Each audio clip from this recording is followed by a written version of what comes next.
আসসালামু আলাইকুম সবাইকে পদার্থের ধর্ম তরঙ্গ ও স্পন্দন স্বাগতম। আজকে তোমাকে যে অধ্যায় দেখাবো এটা হলো প্রথম অধ্যায়।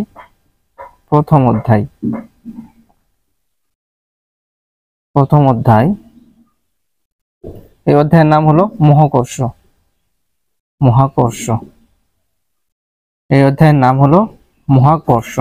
দেখো এখানে এই প্রশ্নটা আমাদের খ বিভাগ বা গ বিভাগে আসতে পারে। ম্যাক্সিমাম টাইম খ বিভাগে আসে, খ বিভাগে 99% এবং গ বিভাগে যদি আসে 90%। দেখো এখানে দেওয়া আছে মহাকর্ষীয় ভর হলো তুলা দণ্ডের সাহায্যে যে ভর নির্ণয় করা হয় তাকে বলে মহাকর্ষীয় ভর। মনে করো একটা তুলা দণ্ড বা নিক্তি, তুলা দণ্ড বা নিক্তির সাহায্যে নির্ণীত ভর হলো মহাকর্ষীয় ভর।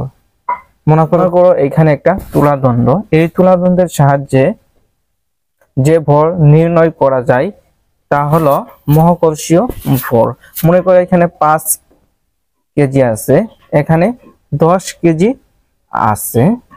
এটা যে নিক্তির সাহায্যে আমি নির্ণয় করব, এটা যে ভর হবে, এটা যে ওজন হবে, এটা হলো মহাকর্ষীয় ভর। জড় ভর হলো নিউটনের গতির সাহায্যে নির্ণয়কৃত ভর। নিউটনের সূত্রের সাহায্যে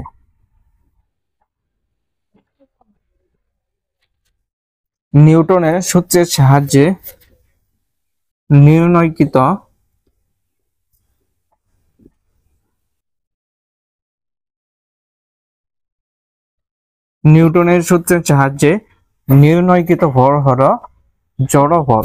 দেখো নিউটনের সূত্র কি আমরা জানি, F সমান সমান m a। এখানে m নির্ণয় করি, m তাহলে হবে F বাই a। দেখো এখানে কি একটা ভর আমি পেয়েছি, এই m, এটাই হলো কি জড় ভর। জড় ভর হলো নিউটনের সূত্রের সাহায্যে নির্ণয়কৃত বস্তুর যে পরিমাণ তাই হলো জড় ভর। আর মহাকর্ষীয় ভর হলো তুলা দণ্ডের সাহায্যে বা নিক্তির সাহায্যে নির্ণয়কৃত ভর হলো মহাকর্ষীয় ভর। আশা করি তুমি এই দুইটা টপিক বুঝতে পেরেছো।